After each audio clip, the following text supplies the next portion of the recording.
Good draft for a change. Seems my strategy can make a grown man turn bad. So please, please, please, let me get some liquidity in the listener league. What's going on, you guys? We're doing this today. Welcome to the Dynasty Video Show, Saturday, March 9th. We got a killer show. We got combat risers breaking down trades. We got our boy Carl Smith, Smitty Satire, and me, Brian, your boy, The Arms 2020. You can call me whatever you want, but on this show, you're going to call me the sun in the air, baby. Let's kick it. Smitty, how you doing, brother? How was that? How bad was that? That wasn't bad at all. If this was karaoke night and you did that at karaoke night, I would stand up and clap because that was not even joking with you. That was gorgeous. I knew you would. I'm so mad. Man, he said this. He was like, "Oh, I'm so nervous. I think I'm gonna screw it up. Oh, it's gonna be bad, but whatever." I knew you would smoke that, dog. I knew you would. That was So for beautiful. all of us listeners, we decided to just do a new thing on the pad moving forward. Smitty and I are going to switch off doing a song intro for what we're talking about. And this dude gives me Morrissey to start with, man. Woo! But yeah, let's go. I'm pumped. Smitty, this is going to be a good show. I've been waiting for this one all week. We also got, our round 3 and 4 for the mock draft. Start out, we've got trades we're going over. We hit some listeners up. They sent us some good trades to break down. So I Mm. think we got a cool show, man. I really do. How pumped are you for today's show? Yeah, yeah. Like you said, I've been waiting for this for a while, and you know what? We're gonna call it the sun in the air. We're gonna call me Big Mouth because he's about to strike again. Let's go. Damn it! I was gonna hit you with a charming man this Oh, episode, ooh, but ooh, we'll I'm call you trying to Big get Mouth. that I'm one. good with Big Mouth, man. You let it roll, man. I wish we could do a Jimmy G segment today for Big Mouth because that'd be awesome. Oh, wait, wait. Just wait till he's cut. Just wait till he's cut. Just wait till he's cut. All right, so we Coming gave soon, by the way. you I think next week. it's gonna happen, man. I don't even know who wants him on their team, man. I feel bad for the guy, best looking guy in football, and that's about all he has. He's second fiddle at best. So I gave you the spotlight to talk a little bit about Jimmy G a while back when all that was going down. I want my spotlight. I have been Oh, hating on the Denver Broncos and I've been hating on Russell Wilson all through last year. I mean, it was consistent. Every pod we did in our redraft, I was just absolutely crushing him. Russ Wilson, guess what? He ain't got a stitch to wear right now. And you know what? If it were up to me, I'd gladly spit in his eye, kick him in his eye. I would do it all. I would have every Smith song just slamming Russell Wilson. I'm a Cardinals fan. You're a Rams fan. We have hated this man for a while in Seattle. But guess what? Seattle Seahawks gave up on him. They said, you know what? You're a system quarterback. And Geno steps in and plays good. Then they trade him for the sun and the moon to the Broncos, who the hmm. Broncos made a decision that we would rather pay you your full salary than to have you on our team. That is two franchises that has given up on him now. You can talk Giants, you can talk Pittsburgh, you can talk about all these squads out there, but Russ Wilson, you're done. Go live your dreams with your wife. She's smoking hot. Get out of football. You are no longer unlimited. You are limited to not being able to be a starting quarterback, baby. So, Russ Wilson, adios, baby. Mr. Oh, Limited. that was fantastic. Oh man, I knew you had it in you, but I didn't know that the vitriol was like I that. hate Russ Wilson. I've always I, hated I, him. I could see. You Can't know, stand the when guy. he left the NFC West, I was like kind of on board because he just had to get out of my sight. And now that he was out of my sight, I was like, you know what, fine. I'll put my whole quarterback situation in your hands. And that fell apart, so my teams are looking scary. Yeah, The I bad way. traded that league that you joined that we joined those leagues that needed some commissioners and we helped out one of our friends Joe a little bit. The league you won last year where I gave you Russ Wilson in that trade, didn't I? I think I gave Yeah, man, and I I was set very you up. excited to have him. Then I had Bro, to who did I resort give to you? I Joe gave you Flacco. Russ, I gave you King Henry. Did I give you else did I give you in that league? Dude, I like set your team up for absolute success and I hate my team. I hate it. I hate my team in that league. I'm never getting anywhere in that one. It drives me nuts. All right, so let's talk a little bit about the listener league. We got our draft started next week, so you know what? Woo! Let's hold off on the listener league. Let's just give some love to free agency because we set the listener league draft to get into that first week of listener league. So how hyped are you for free agency? All of our questions are going to get answered next week or the week after. Um, it sounds like what I wanted from Tony Pollard. I wanted him to stay put, and you said if he stays put, then he needs to have a running back to complement him. And I think that that particular dream is going to go come through. So I'm very excited for that. And it sounds like Derrick Henry is going to definitely not going back to Tennessee, which is sad but also exciting because he seems like he's still got it, even though last year was not so great for him. Um, we're hearing Eagles, we're hearing Baltimore, and we're also hearing Dallas. Now, you said if he can be in Dallas, that'd be great. Or did you? Yeah, you said Dallas, right? And Yeah. I do see it, but it sounds like Baltimore might be number one. Um, and I don't love that for the Keaton Mitchell shares that I want us all to have as a family, but we'll see. We'll see. Austin Eckler, I don't care where he goes. He's going to be annoying either way. And Mike Evans, he was figured out. He is going right back to the Tampa Bay Buccaneers, which is great because we know exactly what that's like. Unfortunately, we cannot play the game of, oh, if he's on the Chiefs, he'll blow up, or oh, if he's over here, he'll blow up, or oh, he can go to Tennessee and die. No, we now know exactly what we are going to get from him, which is kind of the best thing possible. Smitty, I got to stop you. Something just came across my ESPN I did not see this morning. And by the way, Oh, it's Saturday, March 9th, everybody. The Broncos just traded wide receiver Jerry Jeudy to the Browns.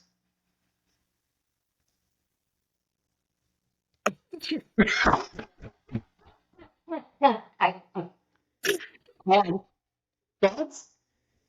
okay, yeah. So, the starting with the Broncos, they're definitely going to draft one of those receivers. They're definitely going to do it. And the great thing about that, I'll get into the that draft class later, but they're definitely going to draft a receiver, which is a good move. And the Browns now have an extra weapon. I mean, raise your Is it a hand if you've weapon? been absolutely coopered in the playoffs last year. I mean, just to get demolished by Amari Cooper hurts. And now he will not. Now the ball will be distributed more, so that will not happen again. Hallelujah. So, does this change any view you have right now going into startup season on Amari Cooper?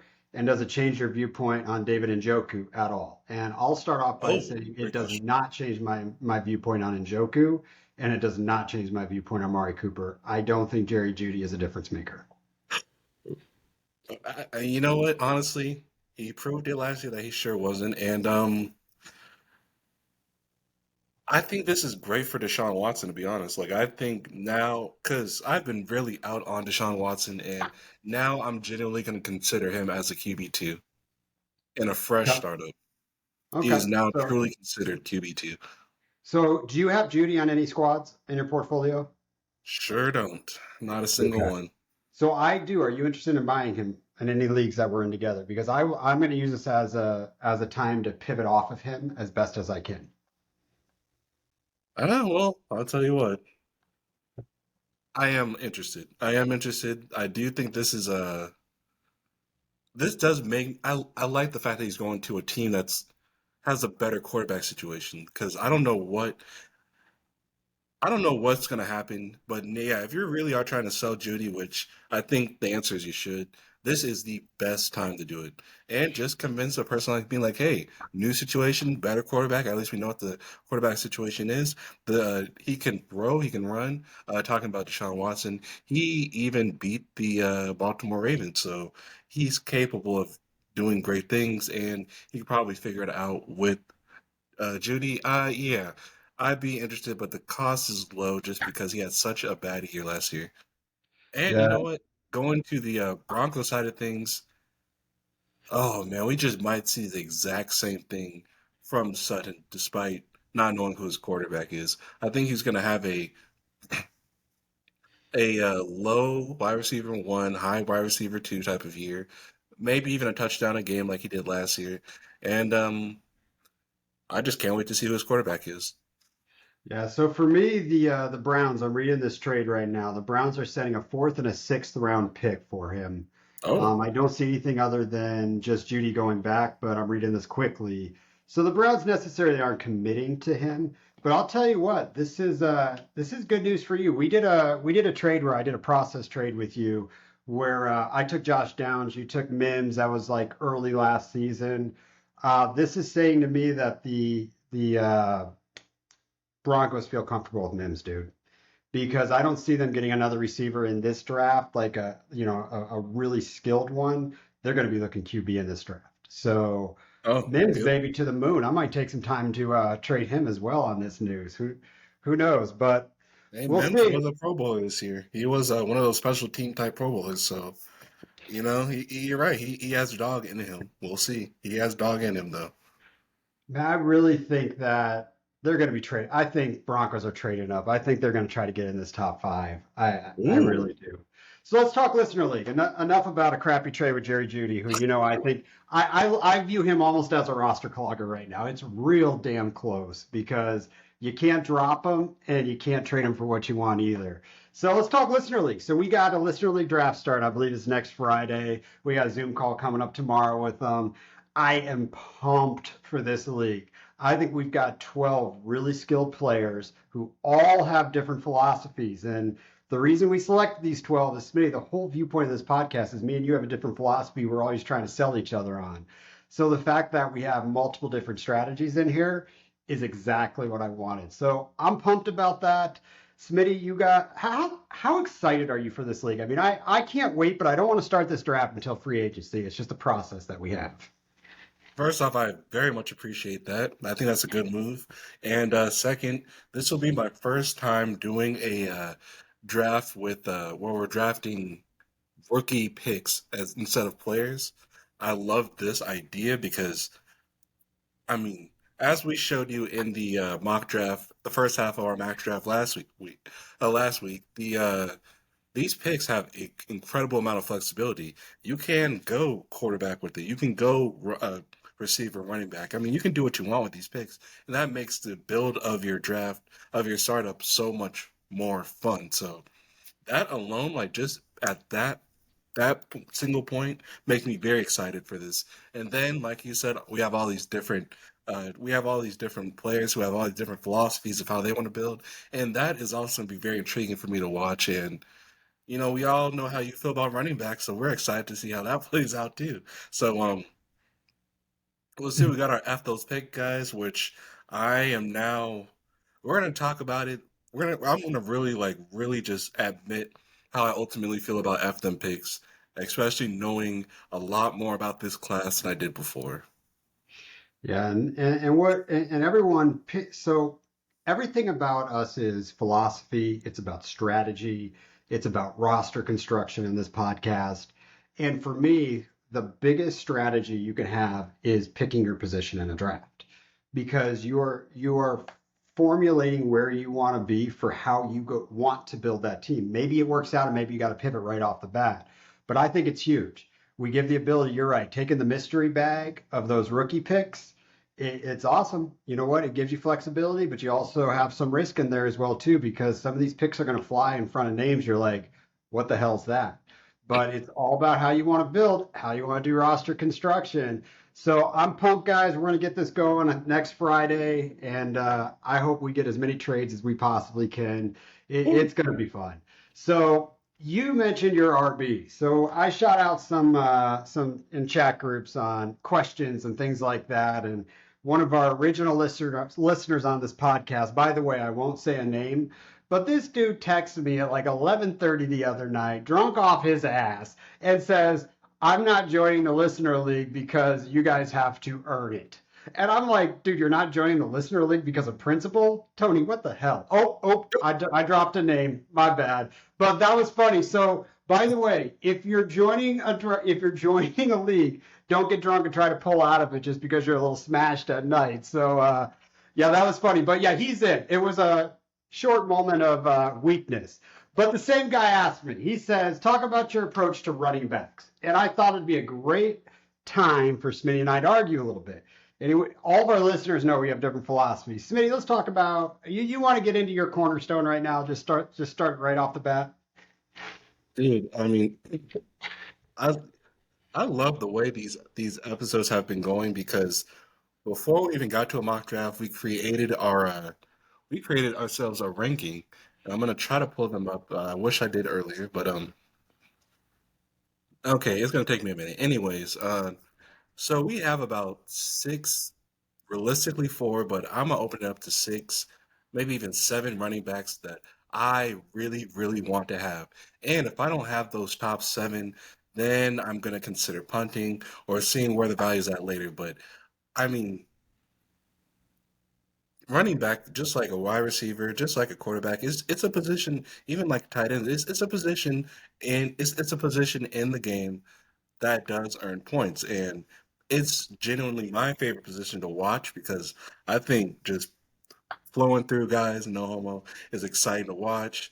I even like watching the pass catching because it's like, oh man, now you can do it all. And then even this new thing, this wide back thing, where these wide receivers are doing running back things, like that's very exciting to me. I just really love watching the running back position. But yeah, the top dogs are, I think, very valuable. But what I do understand is they do have shorter lives because they're so much more injury prone, and that is something I have to struggle and deal with.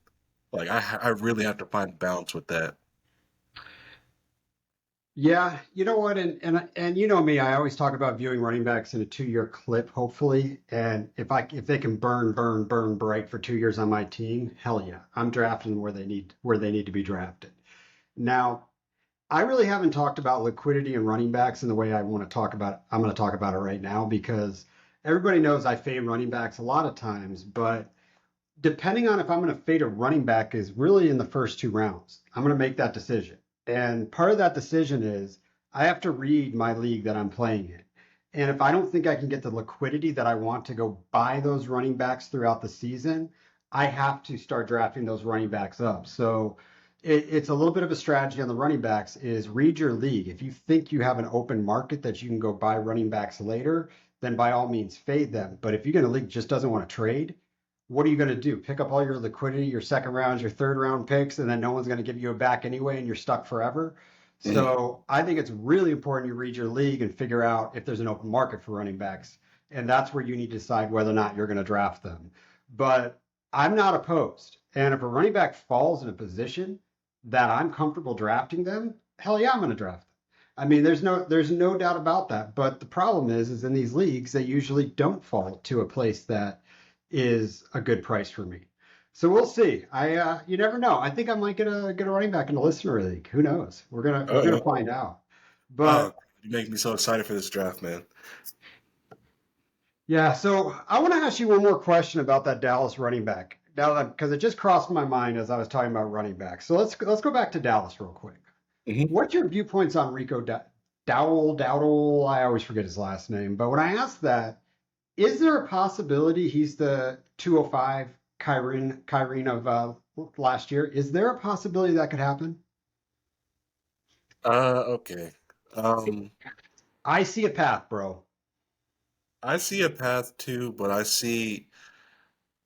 I'm looking at I'm looking at guys like Keaton Mitchell to do something like that because I really, really love what I saw out of Keaton Mitchell.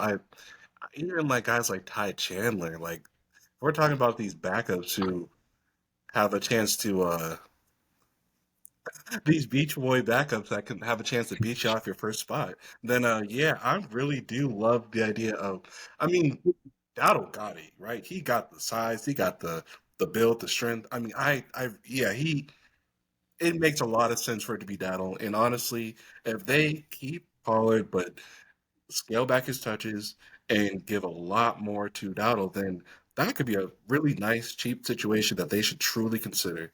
And but I don't know. I kind of want to see Ty Chandler's situation because I loved what I saw out of him and Keaton Mitchell's, which I mean, I don't know. We got to see what goes on there because that running back group just might be completely different. But yeah, if my Keaton Mitchell dreams fail and my Ty Chandler dreams fall short, then Rico Dowdle is for sure the next 205, 204 Kyron Williams. So I I love that suggestion there. I just see a path. I like the size, and I just remember last year, Smitty, you're an LA fan. We weren't even talking about 204 last year. Like we weren't even talking. So I actually had him in a lot of leagues, and I traded him in all of them. And I was picking him up so late, and it was just one of those just take a chance on it. So Hmm. Rico might be that guy. I like Keaton Mitchell a lot. If that backfield doesn't change, that speed, he's a take it to the house, one touch type of guy. Yep. So pick your poison, figure out which running backs you want to take a shot on at some point in the draft, and make it happen. I think that's our approach to running backs. Smitty loves them. I hate them, but you know what? You're slowly making me a believer. You do need running backs in this game, and if you don't, you better trust the process of how you like to go about trading them. We had another question that came in around approach to players that have suspension, off-field issues. I don't think there's too many of those going around right now, but as they come up, if you're in a dynasty, do you care that a young player is suspended for a few games or has some off-field issues? Do you fade those players? What's kind of your philosophy on how you draft? Well, I think of guys like Calvin Ridley and Jameson Williams.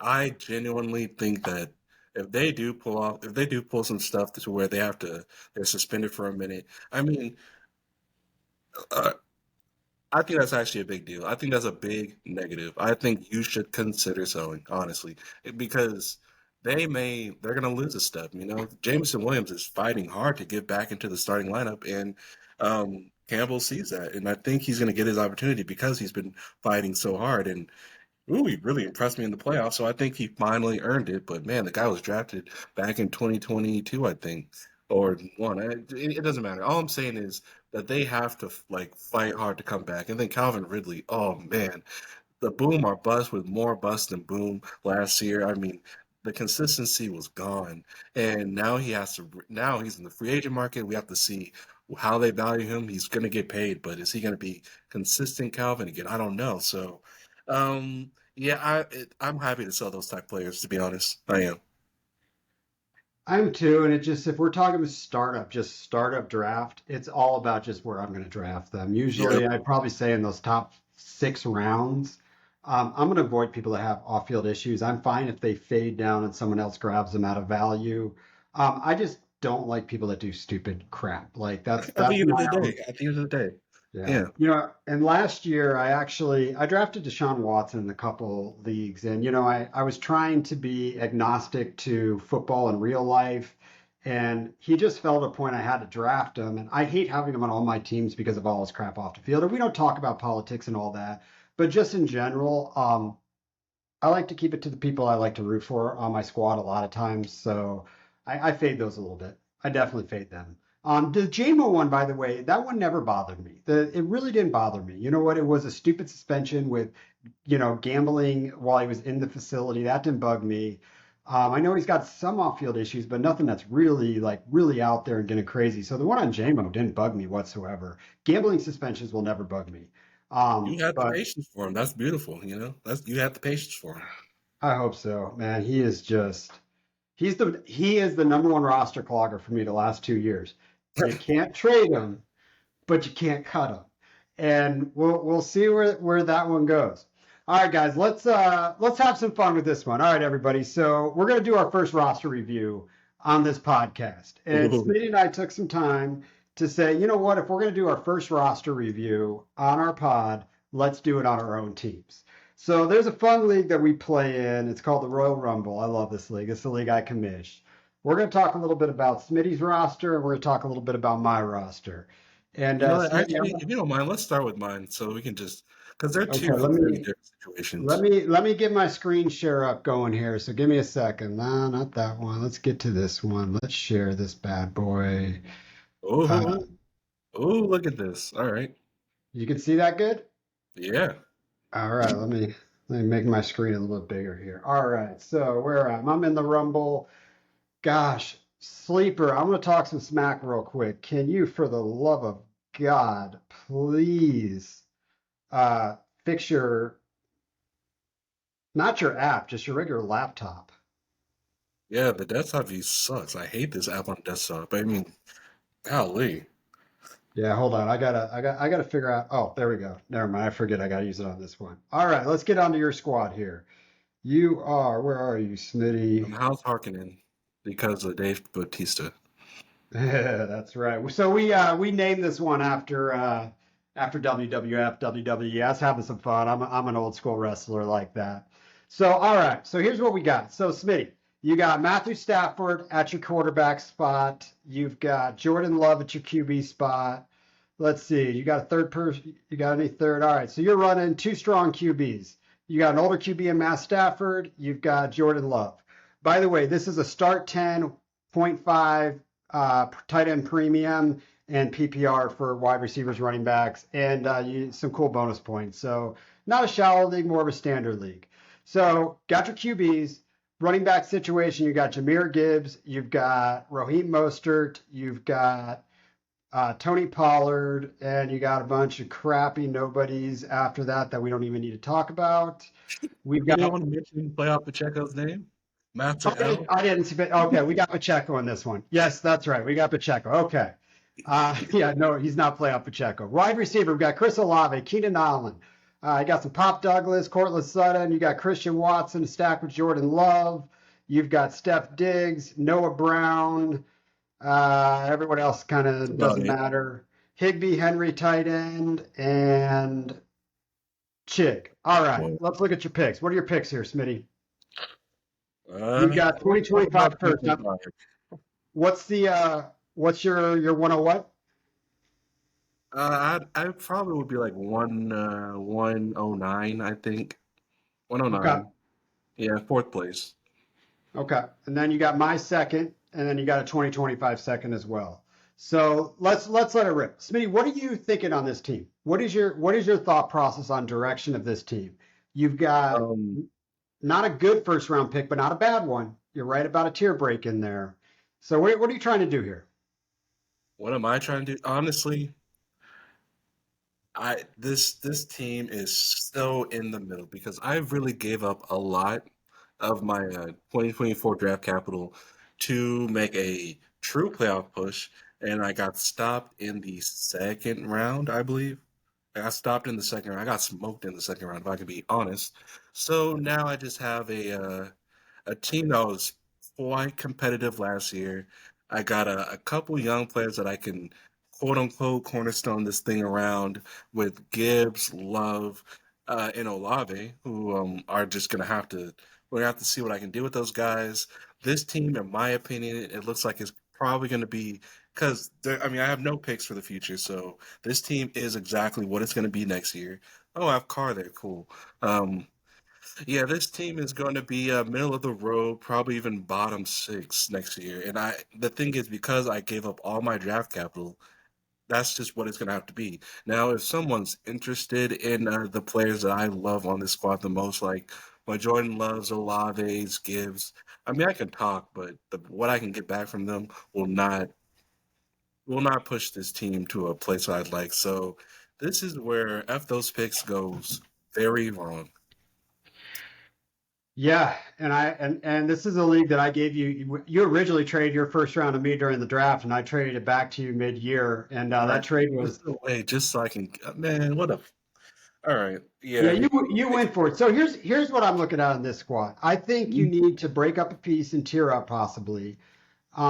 This is a squad that I am actively trying to get Jahmyr Gibbs off of.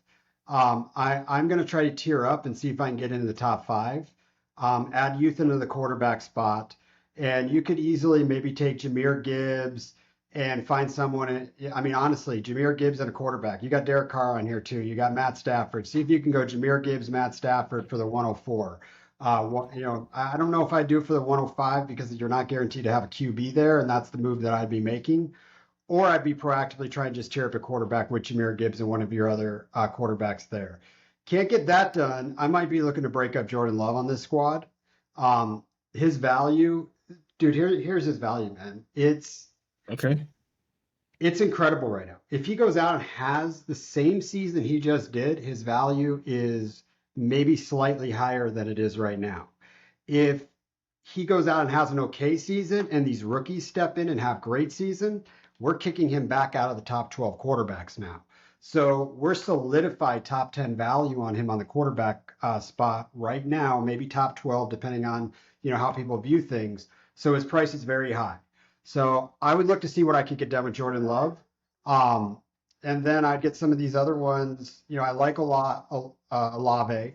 I think Raheem Mostert. So, we've talked about this on the pod before.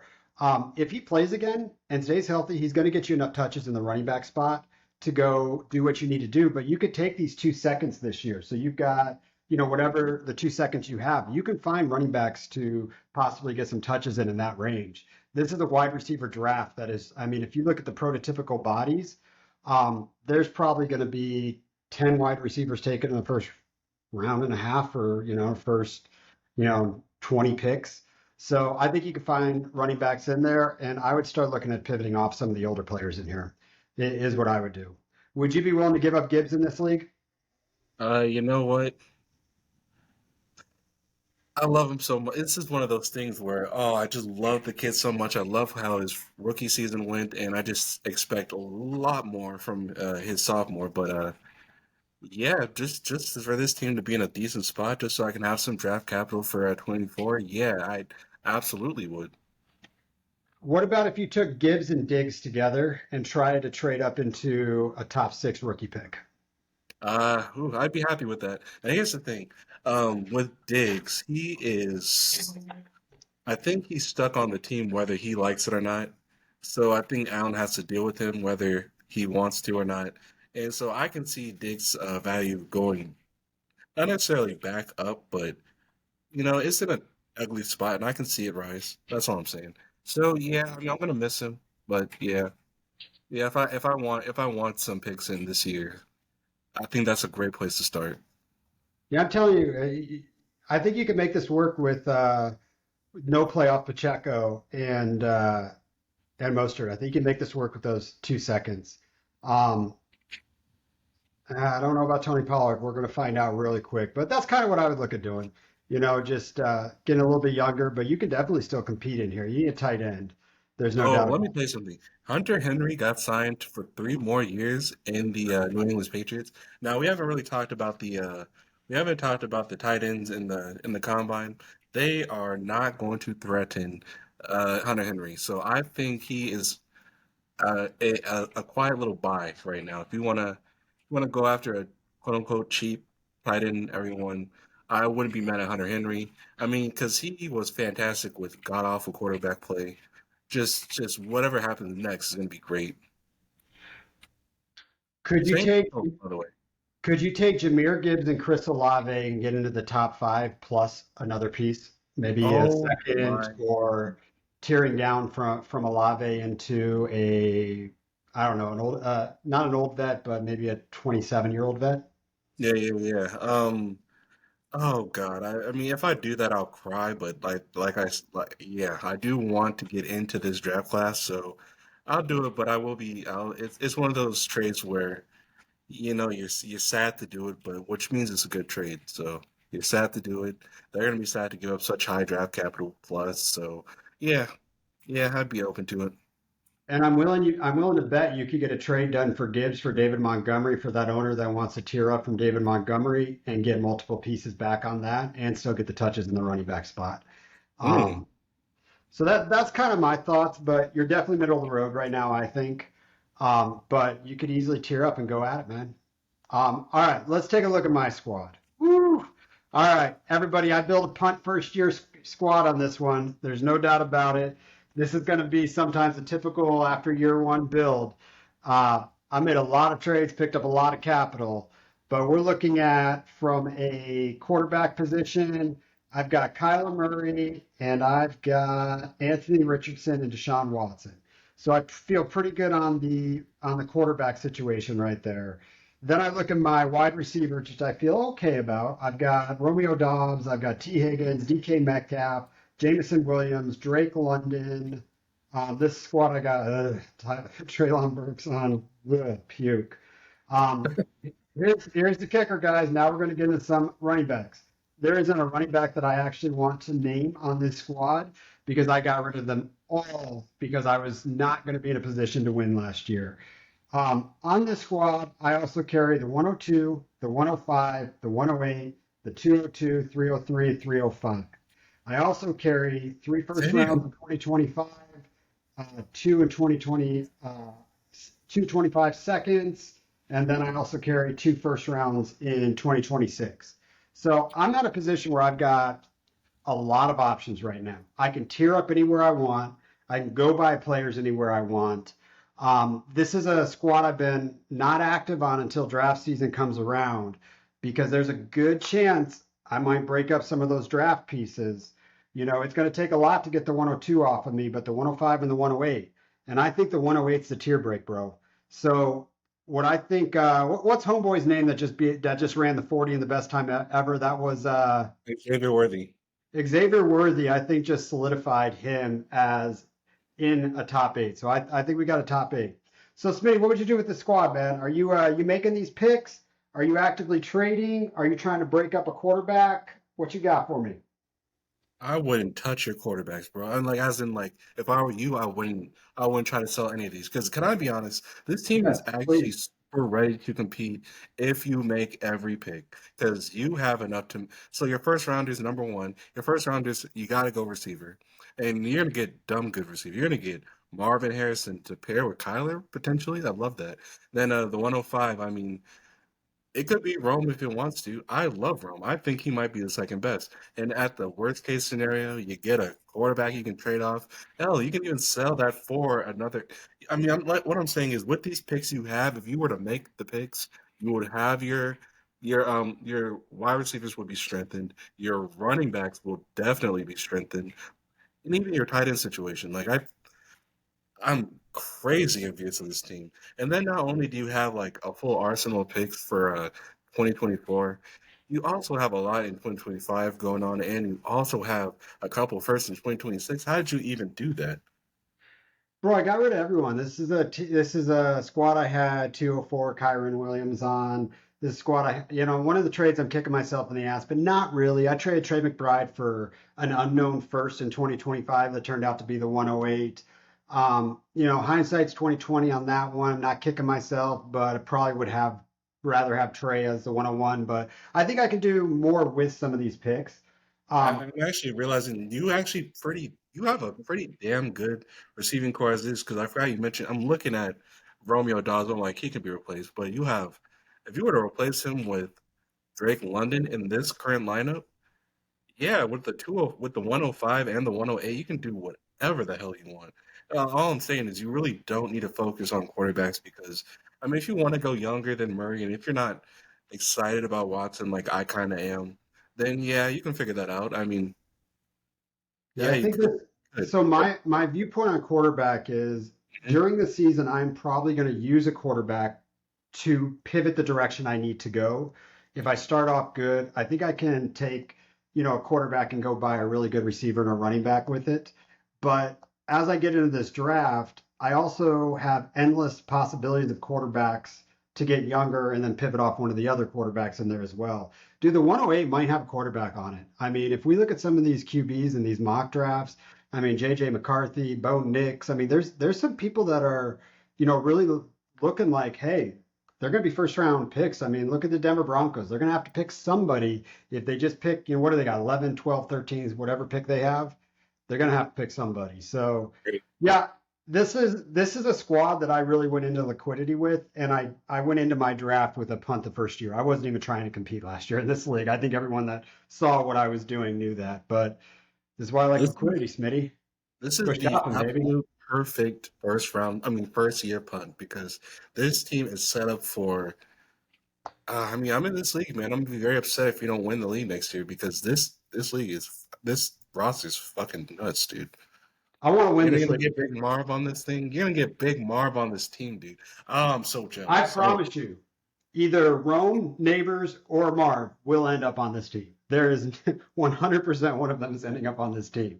oh, you're Even gonna if have I need to take my Malik. 108 and add a piece, maybe I'm looking at trading the 108 and Drake London to get even up into that draft further. Oh my god. Wow. Oh my god. All right. The more I think about this team, the more upset I get.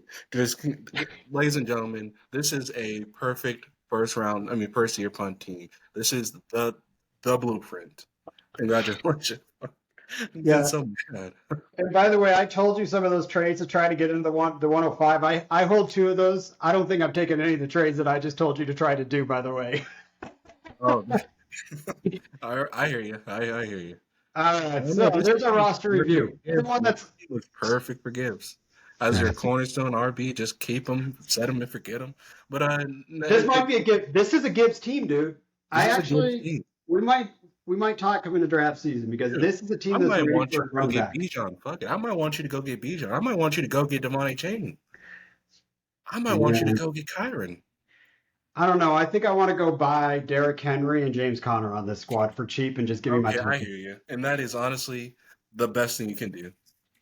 All right. Well, there's two different strategies. This is year two in these leagues. All right. Let's get off this. Let me pull back up my where is my Yeah, Google so Drive? ladies and gentlemen, if you want your roster reviewed, because that was fun to me. I mean, it was upsetting to see his team just be so much better than mine in that same league. But yeah, if you want your team reviewed, we'll give it a shot. This was fun. This was Dude, I fun. want to do more of these. It's gonna be fun when we do somebody else's. Yes, yes, because then I will start being like a little more mean. Maybe give your team a nickname, give your players a nickname. I don't know. This was a fun first time. All right, so let's talk some trades here. I'm pulling them up. These are what everyone sent us to break down today. So let's see. I hope I'm going in the order because I'm pulling this up on Sleeper. But let's look at trade reviews. First one that I want to do, let's do, where's that Jalen Hurts one? That one was friggin' fire. Here we go. Mhm. All right, let me see if I can get this up on the screen for everybody. Smitty, are you doing a lot of trades right now, or you let those draft picks settle in a little bit until draft season? Yeah, right now I'm trust me, I do have the itch to trade, but there's too many question marks. I mean, I need free agency to do its thing before I start trading. I agree with that. I just, it's a philosophy of mine. So when I'm doing liquidity and I've got a lot of draft picks, I tend to really get quiet about this time of year because I've got a lot of first round draft picks I'm going to let just get a little bit more in value. I don't know. I'm a little calmer right these days. All right. So let's break this Yeah. trade up. So this trade was done by our boy, Bismock 61. This trade was fire, man. So we got him. By the way, most of these I asked for some formats. Most of it's standard. I think start 11 or 10. We'll kind of give our ideas on an 11, 10. All of this is super flex, pretty standard around tight end premium. But Bismarck 61 gets Jalen Hurts in the 402 for Matt Stafford, the 108 and the 105. Now, We're all he didn't send us his full roster here, so I can't see everything he's trying to do and get really analytic like I love doing. But what do you think about this? You get a cornerstone QB there. Yeah, a cornerstone QB that people are down on. So I think he targeted the right one, right? And he's given up the 105 and the 108. I mean, those particularly the 105, that could be a difference maker. But hell, you're upgrading Stafford for a quarterback that can run. I mean, clap it up. I like the Hurt side a lot, but then also I want to know what those picks can do. And then the Stafford side. I mean, Stafford officially, it could be said, Stafford is not going to be a bum in 2024. He's going to be a wide receiver, a quarterback two, a quarterback one upside. And with that being the case, the Stafford side can do a lot more. Like, I mean, he can make some moves. He can have some fun. But I'm just happy that B Marks decided to target a quarterback that people are seemingly down on. So congrats on getting your cornerstone. That's how you do it. So I can see, can you see me, Smitty? I can see you, yeah. Oh, there I am. Okay, perfect. So I can see this working out for both squads. I wish I knew the full Right. roster for everybody. So I'm going to assume that Bismarck wanted to get his elite quarterback there. I don't know what the rest of his QB room is. If I need a QB and I want an elite QB, I love this trade for Jalen Hurts across the board. For the other person involved in this, let's say Matthew Stafford is his third QB now on here. This is a really good trade for that team as well. It depends on the QB play there. Now, if this is a start 10, I way love Jalen Hurts side better. If it's a start 11, it makes me start thinking that the 108's the cutoff, 109's the cutoff this year for some elite talent. Um, I think just for right now at this point of the year, I think I can actually do more with the Stafford 105 and the 108 side to build my roster because I can build pieces around that 105, 108. And that's just going to be me just wanting to have fun with the trade. But dude, you get Jalen Hurts for that cheap. I mean, that's basically two first rounders. And I mean, what's Matthew Stafford going these days? I think you probably get him for a high second. Probably Second. 5, 6 in a super flex startup Yeah. in sixth I round. I know. mean, that's my guess. Well, That's my guess. I played a few leagues with Bismarck's on here. I love this trade. I know he built his squad. I think this is a really good trade for him. I just know how his teams look. He loves to go for it, man. He's a win now guy. But I think this is awesome. I think it's a good use of liquidity. I think the 105 in the way got you to tear up to Jalen Hurts. I think that's fantastic. Yeah, And you if he's can got buy any one. other picks this year, maybe another first round, would just be absolutely great. So I could see each team doing it. I'm going to assume Jared's more on a rebuild and just wanted that 105 one away from Matthew Stafford personally. So I think those are good trades. So Jalen Hurts side, both of us. Yeah, yeah, but I gotta see what this Stafford team looks like because I love the idea of having the two first rounders. So, but yeah, Hurts. I mean, that's the only cornerstone I see. Yeah. That's how All you right. get it. Let's break down another one for Bismarck 61. Um, Oh, yeah, another one from him. yeah. So we got Jamar Chase. He receives Jamar Chase, and he sends the 105, 406, and 104. Um, Smitty, I'm gonna let you give your thoughts on this one because I love and hate this trade. Uh, Wait a second. What are the picks? So Jamar Chase for what picks? He got Jamar Chase and he gave up the 2024, 105, 108, and 406. Okay. And this is Superflex, right? Mm-hmm. I'd rather have the picks because if I'm being honest, the 105, I have a name in mind, and the name in my head is Romo Dunze, and I honest to God think Romo Dunze is the next Jamar Chase. So with that being the case, you get the next Jamar Chase plus the 108 plus the 406. I'm happy with the picks. And that sucks to say because I love Chase with all my heart. Might be my he's probably my second favorite receiver in the league. Next up, Puka Nakua, of course. But yeah, I prefer the picks, unfortunately. But So again, after the combine, Roma Doomsday is really moving up the board. yeah, And there was a lot of people during the college year that thought he was the best receiver in football. Um, I really want to see what the NFL is going to say about this because I've seen a couple mocks on NFL.com that are now having Roma Doomsday picked before Malik Neighbors. and I'm with Um, it, honestly. I'm with it. yeah, You can't go wrong either way for real. so I see every side of this trade. I wish I knew the roster for both of them because I actually think this could be an incredible trade for both teams. If I'm heavy at QB and I get the 104 and 105, I'm happy. I think there's going to be some elite talent there. I personally would take the picks, but that's just because it's this year's draft class. Last year's draft class, I probably wouldn't be happy with the picks, even though if you look at the 104, that was CJ Stroud probably. Mm. But this class is so deep. I think I can have some fun with it. But at the same point, you get yourself a top three solidified wide receiver. Maybe he's got Joe Burrow on this team and wants to complete the stack. I don't know what the other sides are, but And I which, think by I the like way, this trade for that's both. stacking situation with Joe Burrow and Chase that adds so much more value that's unseen. So if that's the case, I give it to Chase side easily. Yeah, because if I come out of this draft with the 104 and 105, and let's say it is Malik Neighbors and Jaden Daniels, or Malik Neighbors and May, or Roma Doomsday and Malik Neighbors. I think I would take those, try to get those two talents, and maybe one of them turns into Jamar Chase, and the other one is still a really good wide receiver.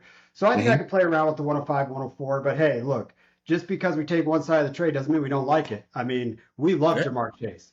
I mean, yeah, that's of course. Do you know that last year in 2023, those two, Jamar Chase and Joe Burrow, I'm not saying that this is a Joe Burrow team, but those two scored about 60 points in one game. So two players to give you 120 points is nuts. Just if that's a stack team, I don't think it is. I'm just guessing. I'm just trying to add more value to the Chase side. I think so, and I'd also like to see what his wide receiver room is too. Let's Mm, say he's got Justin Jefferson and Brandon Ayuk and Michael Pittman, and it's a start 11. You add Jamar Chase into a full PPR, and you're like, okay, I'm fine not taking the mystery box there as well too. So there's pros and cons for both sides of that. Now, we got a lot from Bismarck's, but we got a couple from 9 Inch Bluff. I'm going to switch this up on the okay. spreadsheet, by the way. So 9 Inch Bluff, man, I love this guy. By the way, he's in a listener league. This dude's a tradeaholic. I'm going to tell Oh, everyone in the listener league, just get ready. Your ass is going to get slammed with trades. This dude grinds. He's not here to mess around, but he's always trying to improve his team. So he was saying a bunch of people are kind of getting at him on this trade a little bit here. And this is a trade that we went. He got Josh Jacobs, Najee Harris, Jordan Reed, and the 2024 301. He gave up Garrett Wilson, a 2025 second, and a 2025 third. Now we have context on this league. This is a start 11 league, PPR 1.75 tight end, and here's his squad right now. Cornerstone QB at Josh Allen, Justin Fields sitting in the super flex spot.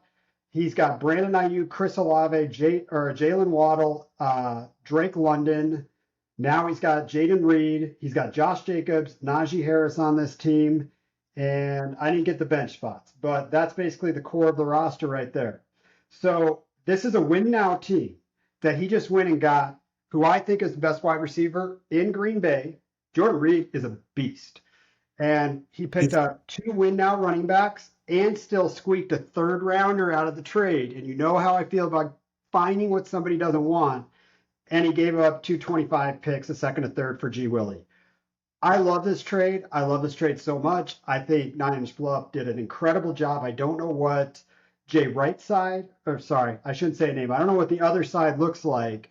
I love this trade so much. That's the type of trade that I do with liquidity when I want to go win right now. Cheers to your 9 Inch Bluff on that trade is what I have to say. Smash accept. I mean, I'll say this though, he had to really come with it. He had to come to terms with getting rid of Garrett Wilson, and I have Garrett Wilson in a couple of spots, and I don't want to get rid of that guy at all. But if you know that you can get what you want from getting rid of that, because he was the best receiver in his team, like on his squad. You know, the next guy up being Drake London, or even Chris Olave. It doesn't matter. Anyways, he gave up his best receiver and got all that. Yeah, he's in the playoffs, no question. Maybe even in the Super Bowl. Since you're in the listener league, I would love to know how you do. So please keep me updated on that particular squad, 9 Inch Bluff. What I love the most about this trade is how I view this is I think he probably went into this trade wanting to tear off of Garrett Wilson. Mm-hmm. And I would have taken Jaden Reed in a second for Garrett Wilson, probably. A period, Or right? I would tear down. I think that's an incredible tear down, and he got the backs to go with it for a win now. That's why I really like this trade. I don't know why people are hammering him in this league, personally. People need to cool their jets on Garrett Wilson. Great rookie year, but who's his quarterback? Who's his quarterback? I'll take Jaden Reed with Jordan Love all day. Yeah, that's a great point. That's a great point. I mean, the value you got for Najee. I mean, like, yes, we are terrified of Arthur Smith for sure, but that's a back that can, get you. Yeah, it's a win now type of back, in my opinion. And then Josh Jacobs, I actually think, now that I'm really like talking about these running backs, I think Josh Jacobs is a disgusting player to have in any type of dynasty. That's nasty work to have Josh Jacobs, but I mean, you kind of got him as a throw-in, so that works for me. As Dude, much as with I hate, all those receivers and those 2 yeah, quarterbacks, I think yeah, it's good. throw him in. Now, here's another one 9 Inch Bluff sent us. This is the one he's saying the league's really going at him, I believe. Oh, So he receives DJ Moore, Buzz Lightyear, Devon Achon, a 2025 first, and he gives up Meyer tight end, and he gives up the 2024 101. Now I sent him a request to send his lineup on here, and I believe he did. Give me a second. Did he get it back to us? Holy crap. He did not. I didn't get it back yet. Sorry, 9 Inch Bluff, but let's talk about this for a little bit. Um, I think the 101 is much more valuable. unless you specifically needed these pieces. I think Bluff, I think you did a trade to do a trade. I think you could have held this 101 out all the way to draft season, and I think someone would have paid you an even bigger haul. But with that said, I do like the fact that he got the 2025 first back. I Hmm. hope that he attacked a team that's going to be a very good pick. And I know 9 Inch Bluff. I know he probably attacked a team that he doesn't think is going to be a top five team. I think that team's going to look like crap on paper. So I think that's another reason he did this trade. But tell me what you think about that trade. Giving up the 101 for that. Yeah, I mean, this looks like another win it now type of deal because I can see the 101. Let's say it's Caleb Williams. I could see him in the Bears organization, just not having a fantastic first year. I can see that for actually all of these quarterbacks, these 2024 quarterbacks. So with that being the case, yeah, this is how you go forward because DJ Moore, he stepped up when he needed to. Devon Chan, he was great, and you get a first. So yeah, this is another win now type of situation, and this is yeah, but he has to believe in his heart that the 101's not going to help him make a difference immediately. So he's a portfolio player, and I really Mhm. know how he plays, and I like how he plays. This was a specific move for his team. I wish I had the whole roster here because I bet you he's ready at QB. I bet you he's ready at wide receiver and just says, you know what? I want the difference maker to go in this year that can make a difference in the running back spot, and hopefully I get a top six pick next year. So I don't. It's not a horrible trade. I just Bluff. I know you, man. You get bored and you just want to trade, bro. That's Yeah, what if it I can is. be very honest, if I'm the Michael Mayer in the 101, I'm genuinely ecstatic because I am ready to move on from DJ Moore and Devon Chan. I mean, I'm ready for his cliff to fall as well. And I'm willing to give up 2025 first, which could be high, could be low, probably, I don't know, but you're getting the 101 for this year. So I honestly am with the 101 side, but I understand that the DJ Moore, Devon Chan, you're trying to win now. You are, and think about the other things you could do with the 101. You can find someone that maybe has the 103 and the 106. Trade back, Mm. get your squad. I mean, you just can do so much with the 101. The 101 is expensive. Um, if I have a 101 on a squad, there's probably 15 players, not even 15 players. I don't even know. There might be only 10 players I accept to trade for the 101. It's valuable, it's liquid, and it can be anything at the moment. And I do believe it's going to be one of the best draft classes to come out in a very, very long time. Sure, they're going to be bust. Oh, yeah, there's going to be bust, dude. There's always bust, but I think there's going to be more hits this year than we see. So you know what? Let's break down one more on here. Let's do the. You want to do the. Oh, you want to do the Kenneth Walker? I bet, don't you? Oh yeah, okay, yeah, yeah, let's do that. Oh yeah, we got running back top next. Oh, I love this one. Let's do it. Yeah. So let's do. Who sent us this one? Let's talk for a second. I'm going to find this one in the trades, man. We had so many come Yeah, our so this direction. Here this we go. oh man, this is like I my got bag right here because we have some top dog running backs involved, and not to spoil it, but it looks like it's like a tear up, tear down situation. So I'm very excited to talk about this one. I love it straight, by the way. Tyler Casey did the strays in the Listener League as well. So, All right. Listener League always has first requests for our breakdown. So, Tyler gets Kenneth Walker, the 102, and the 401. And he gives a Brees Hall, the 112, and a 2025 second. Here's what I say. If anyone's watching this, I bow down to you, Tyler Casey. I give you one of these. I give you one of these. Well done. I don't care about a difference between Kenneth Walker and Brees Hall. Do not even care. You found a way to turn a running back into the 102. Done. Slam accept. Tyler, when you listen to this, please send me who started this conversation. Did you go to that owner? Did he go to you? I want to know how to turn a running back into the 102 and still get a running back back. Yeah, and I'm right there with you. I mean, Brees Hall is one of the top three, especially yeah, and he will be going on to next year. So Brees Hall is like a dog you want, but Kenneth Walker not so far down below. In fact, in our rankings that we made in February, he is he's seven. He's running back seven. So I mean, this is the sexiest tear down I've ever seen in my life. You get the 102 and Kenneth Walker, and you f off Brees Hall. I mean, that's worth it for me because, like we said last week, I believe, Brees Hall might really he might not be it. Like he might have one good little season, and then that's it for him. And honestly, I'm really starting to believe that. So, and Kenneth Walker, I think his life is a little longer, but he's also threatened by Charbonnet. It doesn't matter. You got the 102 out of it. So, congratulations. I love the Kenneth Walker, the 102 and the 401. I love that side a lot more. I need to Because that break down the what is 102. that, a glorified second? I need to break down the 102. The Of course. 102 is going to be Caleb Williams, Marvin Harrison, or whomever the NFL deems as the top wide receiver. So if a team came to me and say, I'll give you Jamar Chase in a second for the 102, reject the trade. Not doing it. Don't want to do it. Don't care about that trade. The player it takes to get the 102 off of me, I mean, we're talking a Jalen Hurts plus. We're Mm, talking that, I mean, it's going to take a lot to get the 102 off of me because come May, when we're drafting these, that 102 is even going to be even more valuable. If Malik Neighbors goes to Justin Herbert, oh my goodness, or Roma Doomsday goes there, or yeah, Marv falls there. Holy, I mean, yeah. So cheers, I love it. That was Tyler KC, man. You've been doing some good trades in all your leagues. I really respect the way you play. that was such a Um, gorgeous tear down, man. I applaud. What did you say? Quad. One of these or one of these? Yes. Yeah, yeah. So we're gonna run a little bit long today, but screw it. It's Saturday. We're having fun. Smitty, I got a would you rather here.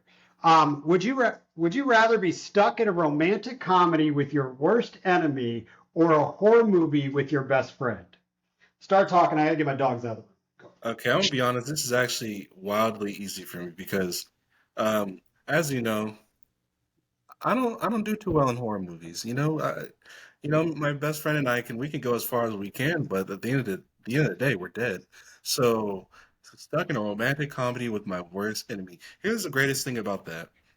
At the end of that romantic comedy, my worst enemy will no longer be my worst enemy. That will be the best of friends, and that's what you want. You want to turn your friends into you want to turn your enemies into friends. So I would much rather be stuck in a romantic comedy with my worst enemy because then I know at the end of it, depending on the writer, we could become great friends. I'm leaning towards that side too because I think about who my worst enemies are, and I think about it. I don't really have enemies in real life. I'd probably be like my worst enemy in fantasy football.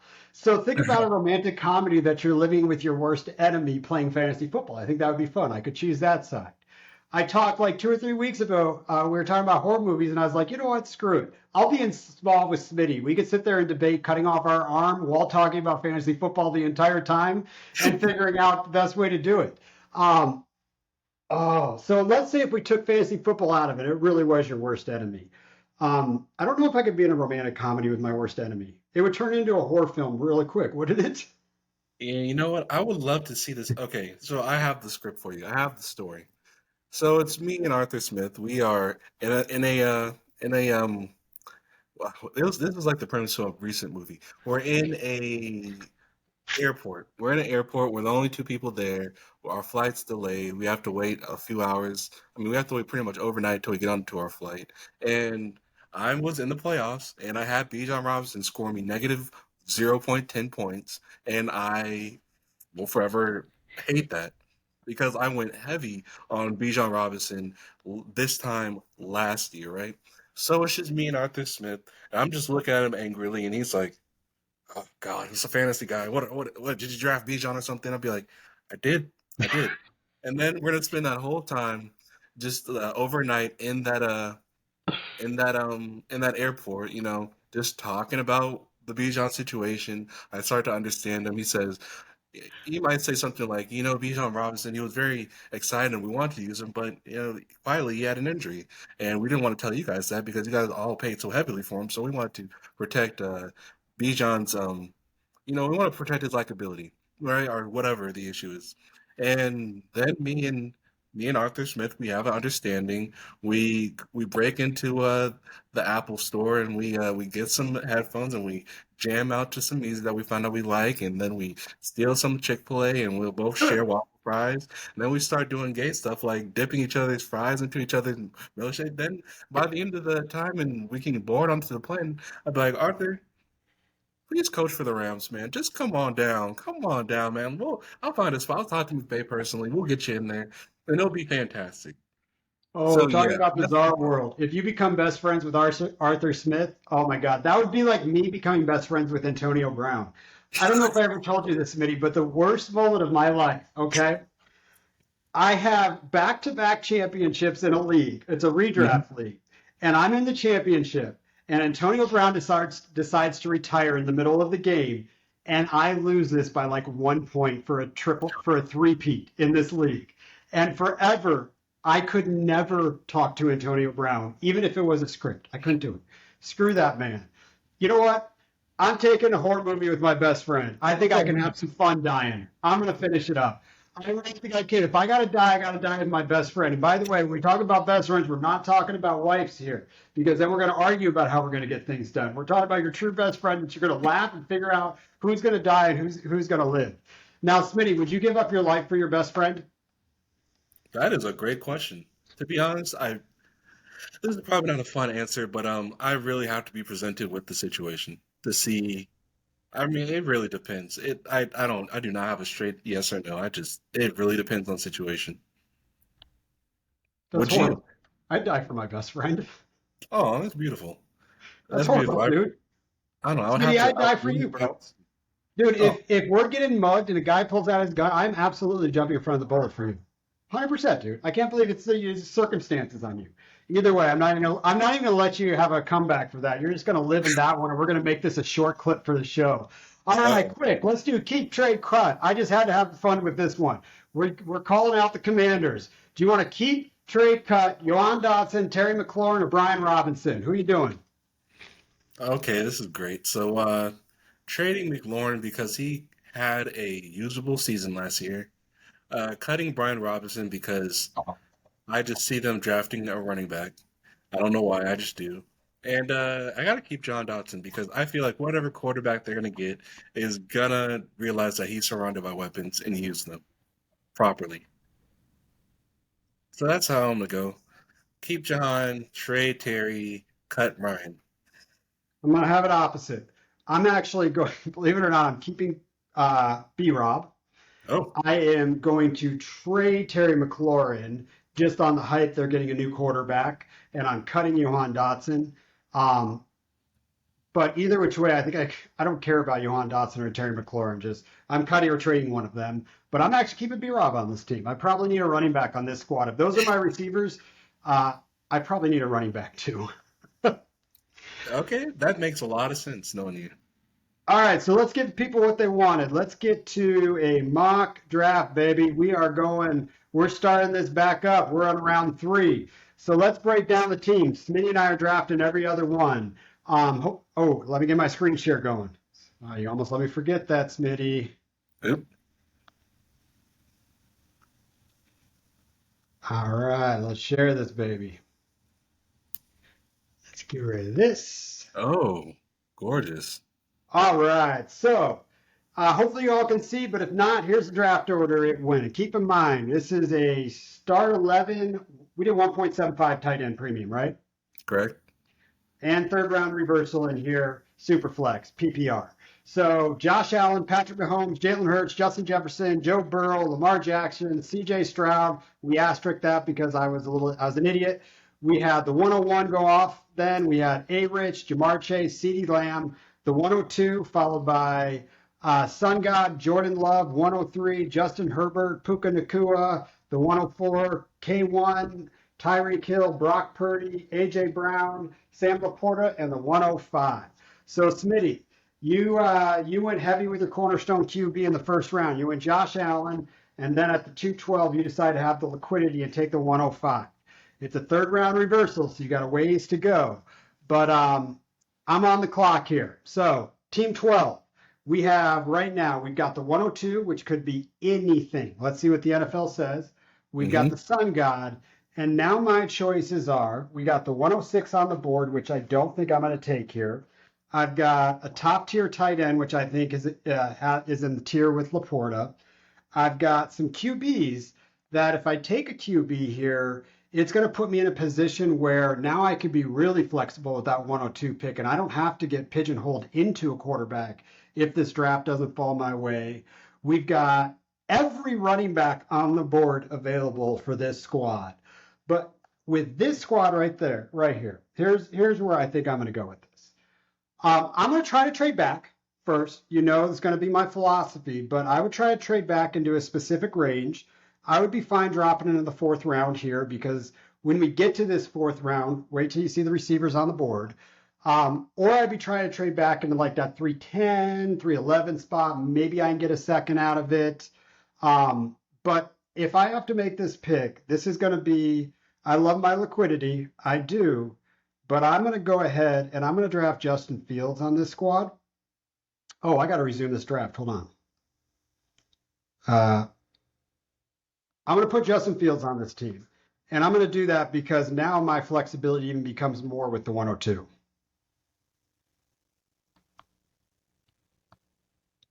All right, Smitty, you're up. Okay, Justin Fields. I don't know what to do with Fields. I really don't.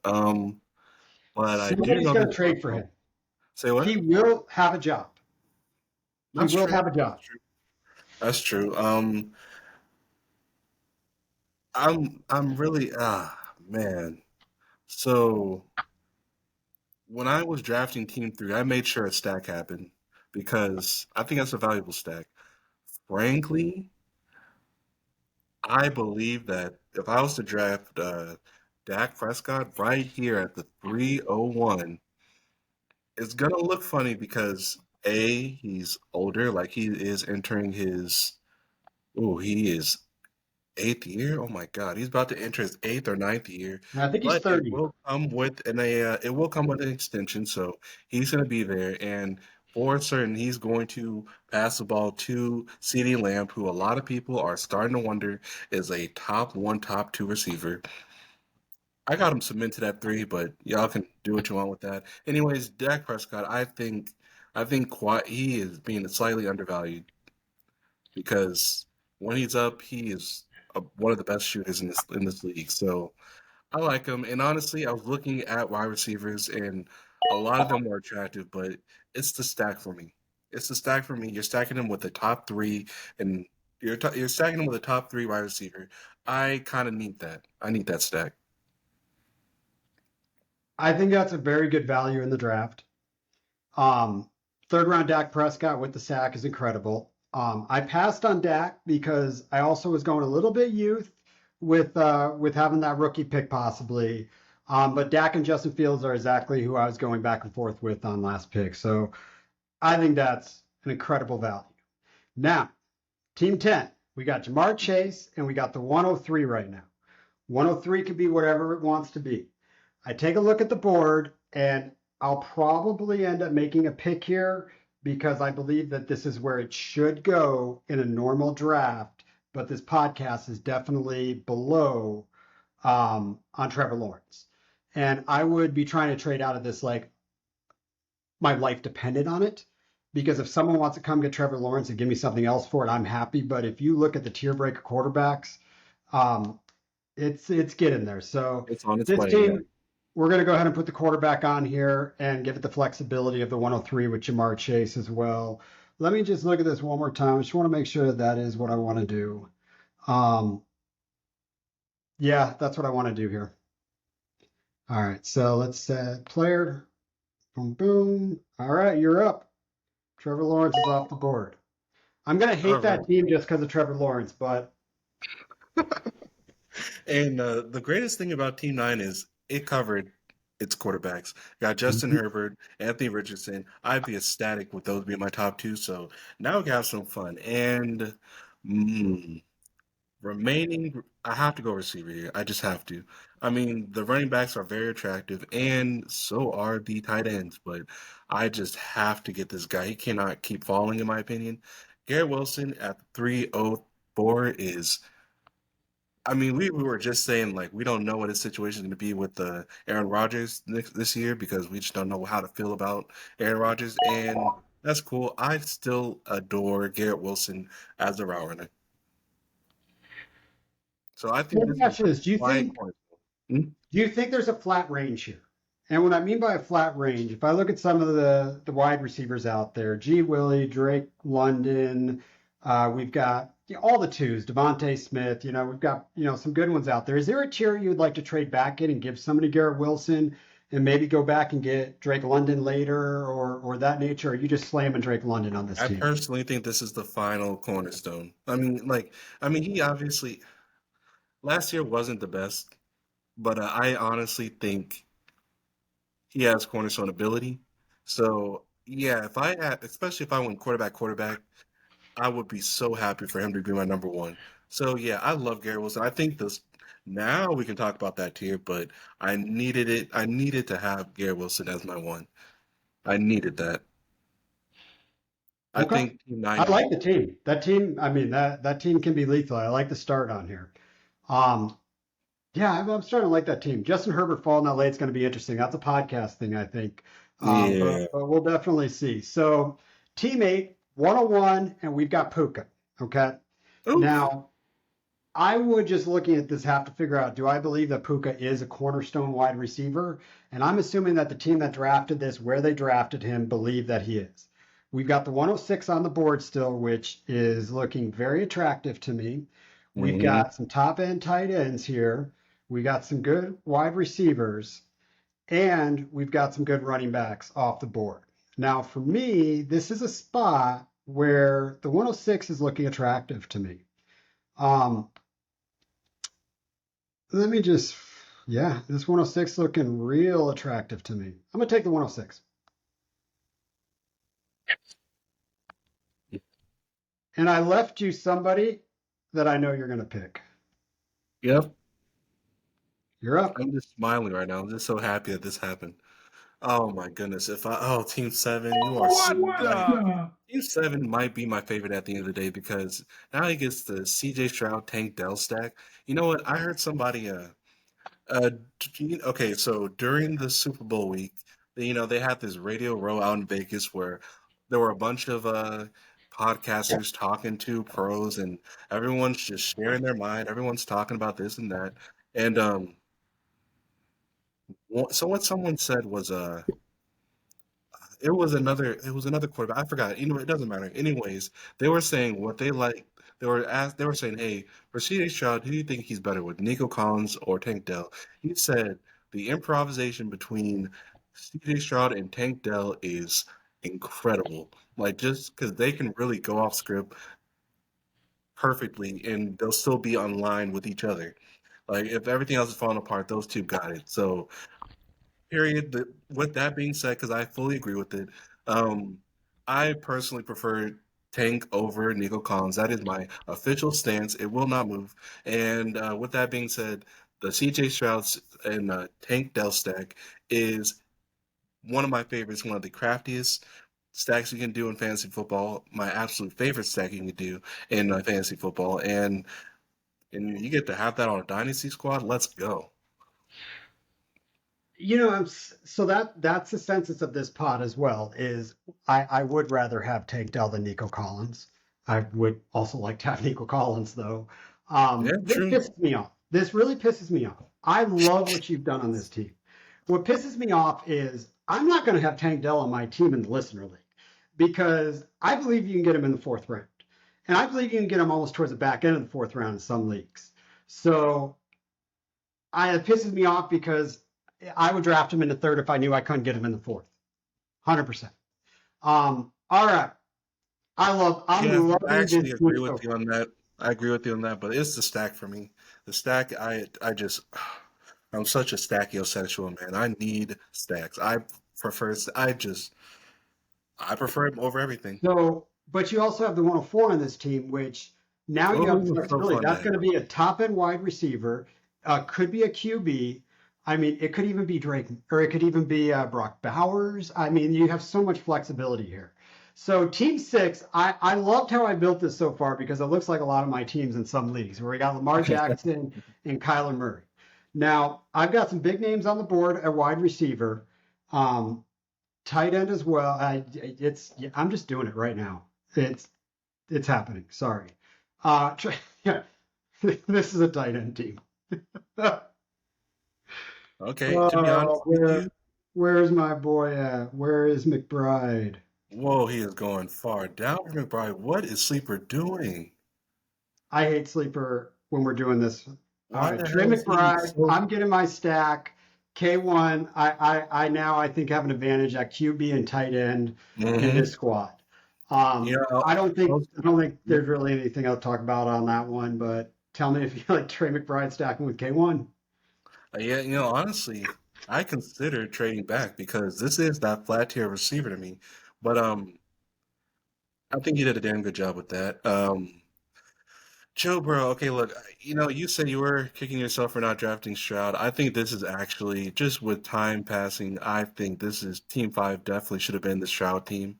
So, whoopsie on that.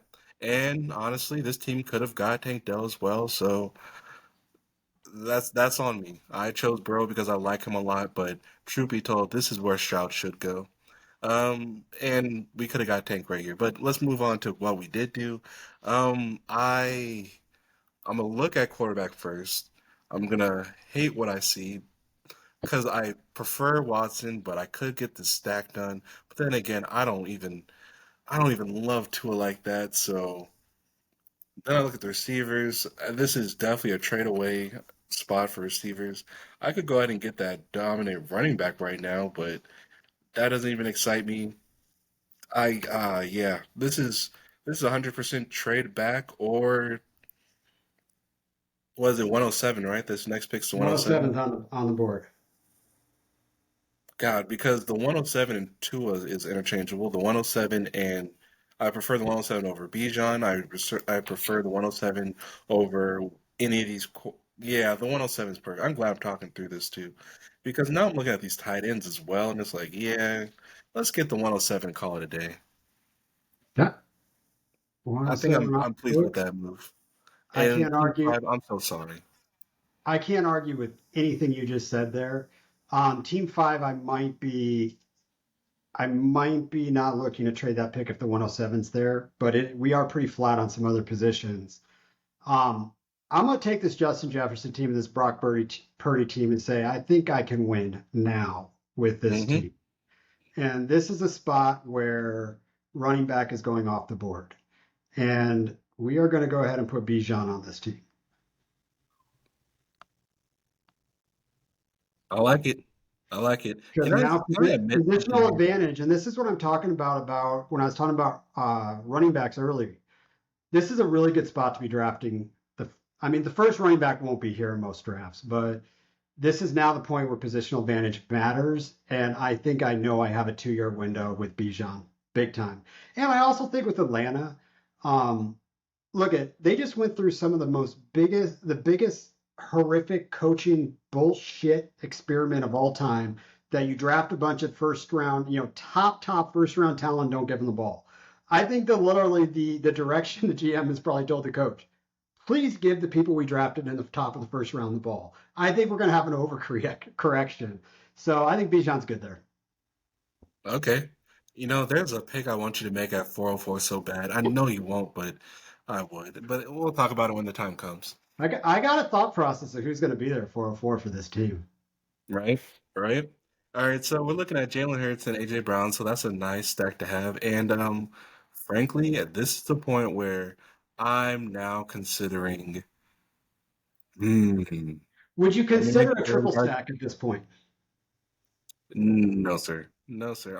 This is what I'm about to do. I'm about to piss somebody off and get Dalton Kincaid right here. Because let me tell you, this has happened to me a lot.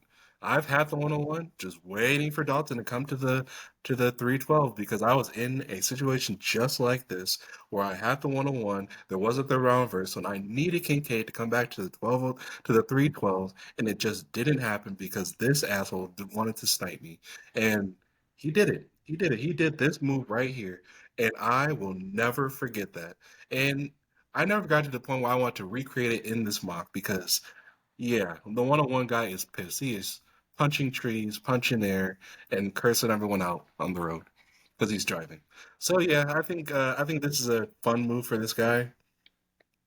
Let's just cornerstone it all the way. That's what I'm thinking for him.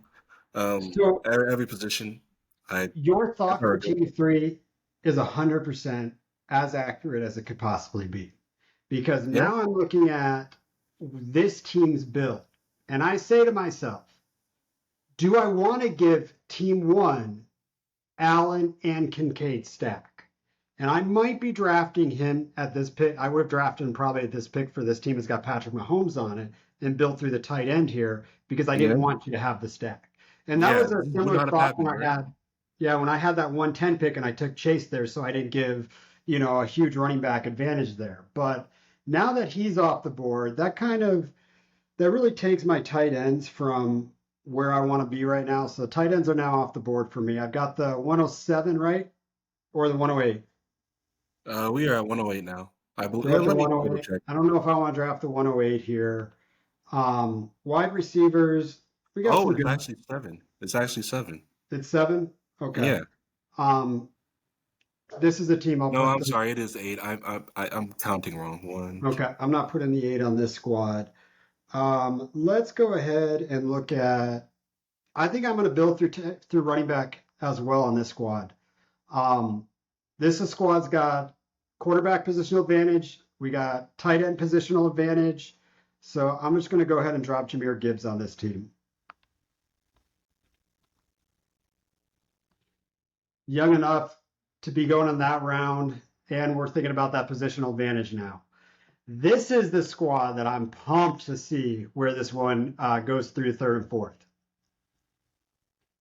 So you have Josh Uh, Allen, the 105 on this squad. And by the way, is this a team would you have been looking at Gibbs for my last pick at the 311? I mean, no, no. I'm gonna tell you why. Because now I really want a receiver on this team. Now I really because I feel like just Josh Allen, the cornerstone of all cornerstones. If you have him, you can punt running back if you want, and that's my opinion. And then plus, what is this? The 20, this the 20 103, I think. Smitty, we're in bizarro world, dude. I'm drafting No, running backs and you're telling me I'm an idiot? I'm not telling you anything. I'm just saying, like, this I'm is a just team joking, where dude. I'd be very happy to get receiver. I understand that the tier is flat, so whoever I get, I don't entirely care about.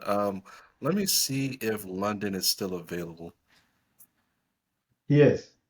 Is okay. Well, my decision will be between London and Olave, and just me, Smitty, personally, is a little more excited for the Atlanta team because of that personnel they picked up. So I'm going London.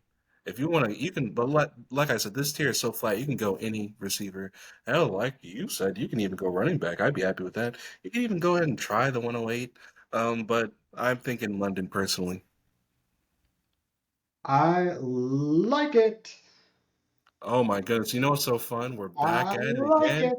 Now the question is, do I want to also get Olave and just let everyone else fall? Because I'm acting like that's not what I'm gonna do. That's what I'm gonna do. I want Olave as well. I forgot that I for some reason that was reversed again, which is stupid. But Are we yeah, back to the now year I have 3 both. Now the breakout? decision wasn't tough. Now the decision wasn't difficult. So that team is now Josh Allen, the 105, Drake London, and Chris Olave. That is sexy. Hmm. That is very sexy, my friend. Now, a couple things fell the way I kind of wanted it to for this team. I thought you would draft Drake London there, and I thought that was a fantastic uh, draft. Team 4 and team 2, I've got a little bit of the same thought process on in a couple different directions here. But with this team, I think I'm going to go ahead and let's see. Our QBs are. This is a squad I think I'm going to put Tua on. I think it's about the right place to be drafting Tua. Um, I like it.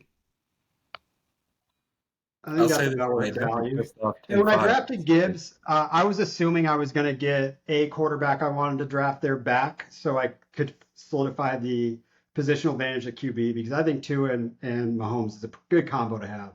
It's not going to keep up with Jackson Murray or Richardson and Herbert, but it'll keep up. Yeah, yeah. Like when we get to Team Five, I'm gonna express how pissed off I am at you because Team Five really didn't think Tua would stick around, but he didn't observe the fact that one of these cornerstone quarterbacks were gonna have a solid number two. So Team Five, you should have pulled the trigger. It's all good though. At three, I think we are at this wide receiver weirdish little place.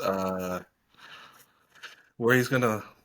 Can I be honest? Devonta Smith is kind of like exciting.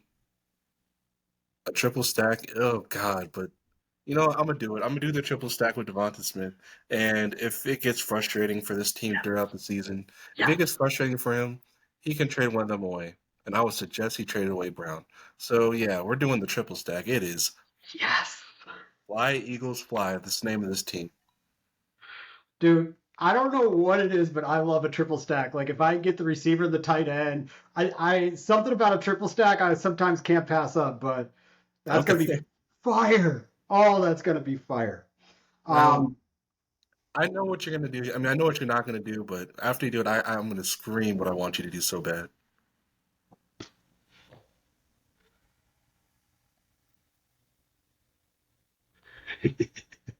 all right. Let me analyze this one real quick. Um, I don't know if I'm trying to trade out of this pick. Oh, it's too early for that. It's too early for that. It's too early for that.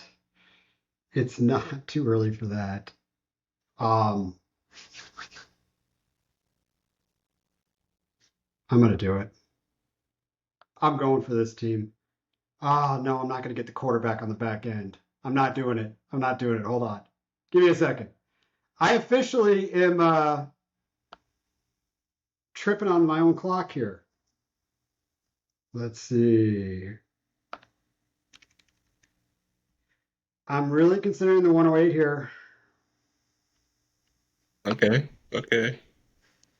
Okay. I'm also really considering another player as well. You know what? I'm going to lean into a positional advantage here.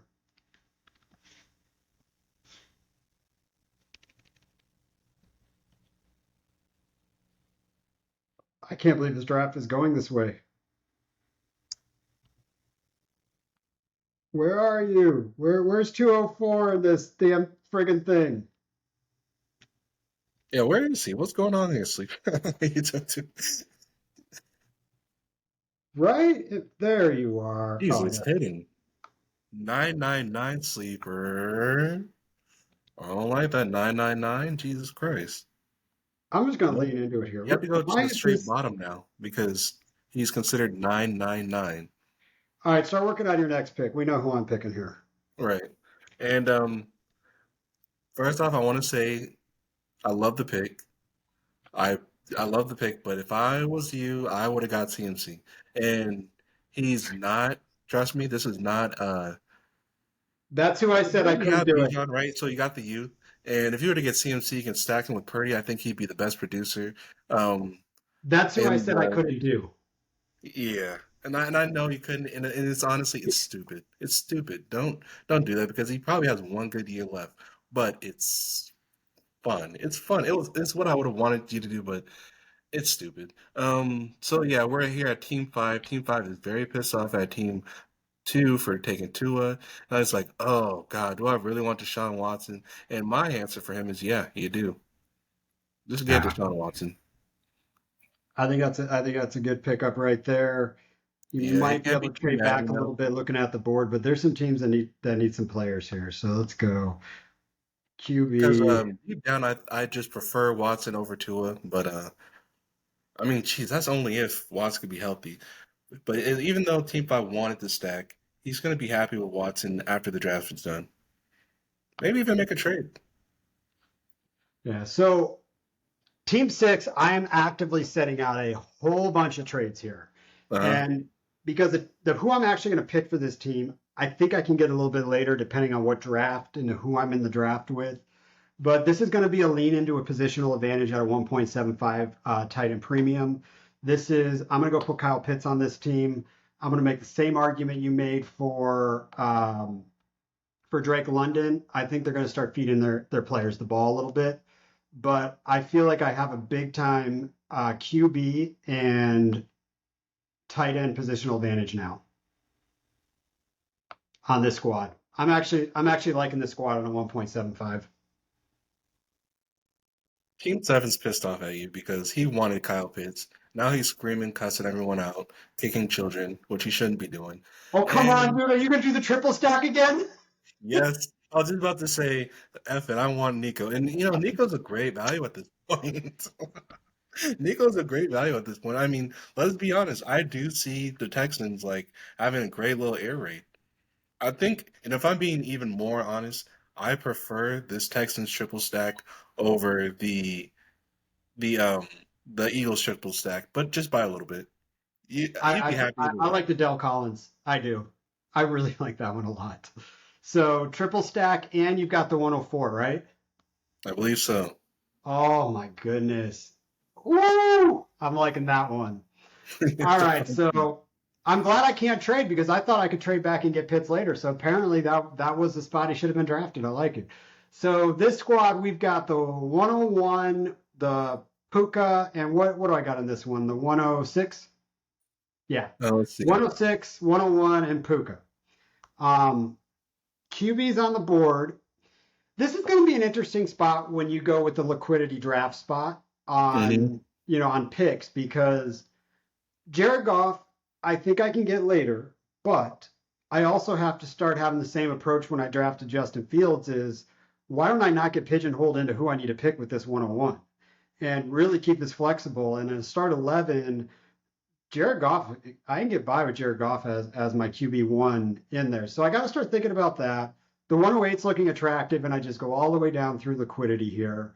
The tight ends I would pick right here are off the board.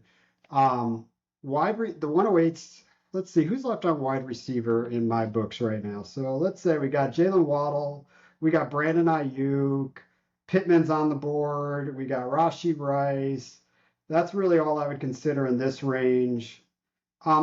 I do think I'm going to put Jared Goff on this team just to not get just to keep myself flexible.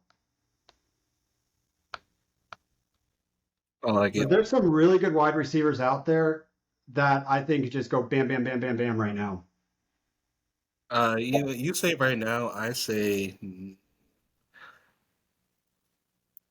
because I actually really did want to start going after these receivers, but I'm looking at tight end, and these guys for sure can fall, and I'd be fine with that. Like I really don't. I don't care which of these I get in the next round or later. I really don't. This team nine is perfectly fine at quarterback. Please do not draft another quarterback at this point. I mean, how much of an advantage do you want? And then I'm looking at running back, and I'm gonna be honest, I really, really don't. I've been talking about stacks all day. One of my least favorite stacks of all time is Garrett Wilson and Brees Hall. I don't ever want to see that. If I see a team with Garrett Wilson and Brees Hall, I'm gonna point and laugh, and I will not lose. I will do whatever it takes to beat that team because it's so gross. So I think I feel okay with CMC here. I do. I feel okay with CMC. That's the pick. That is the pick right there for CMC. I was trying I to just send do you not those. want it to be Breeze, and Breeze would have made so much sense. I don't like that type of stack. I'm going to be quick on this one. I am just going to go ahead and take the 108, Yep, yep. add flexibility onto this roster.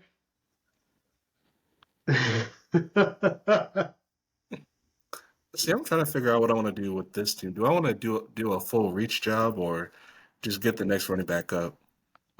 Which would be Brees Hall, in my opinion. I would be honest. Okay, this is real talk. I really want to go Jaden Reed here, but I know it's a reach. I know it's a reach because of sleepers, ADP, and then like I don't know, just looking at these remaining. There's a lot of vets right here. There's a lot of exciting vets, but from what I saw, you know what? I'm doing it. I'm doing Jaden Reed. I'm doing Jaden Reed. I just have You to. won't knock it, man. Yeah.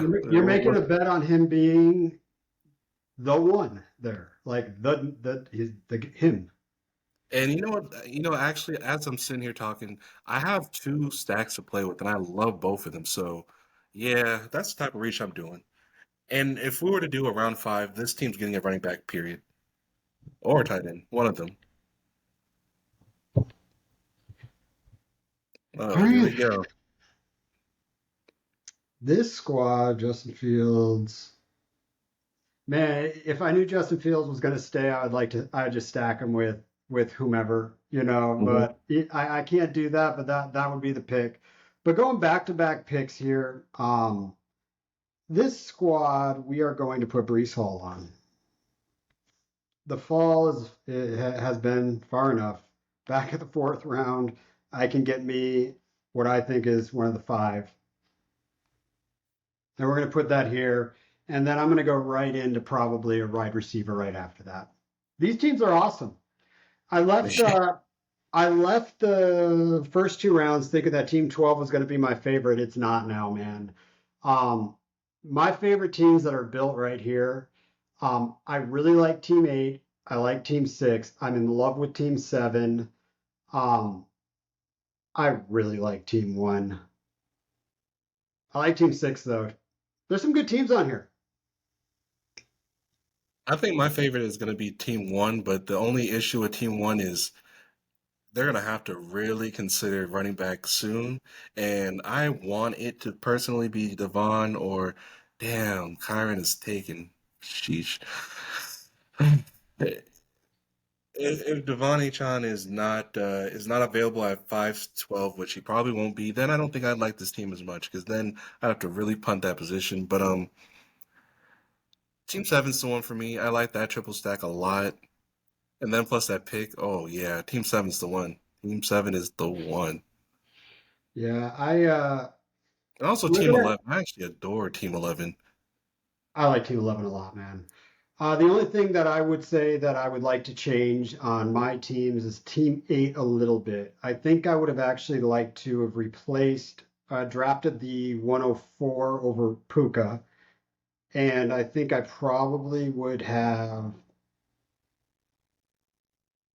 would have drafted Jared Goff in that fourth.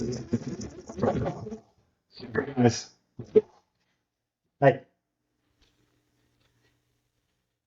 bad potting. We were good until that moment. All right. Either way, let's get off the draft. I hope you all liked it. We're ways into this one anyway. Thanks for listening. But let's hit the people with what they need. Let's give them the Smiths. Let's The get dogs to it. The dogs ended the draft for us. But let's do it. All right. That was So so funny. let's talk Smiths. Smitty, I was actually surprised you were a Smiths fan just with your age. Um, you're actually a pretty big Smiths fan. It's pretty cool.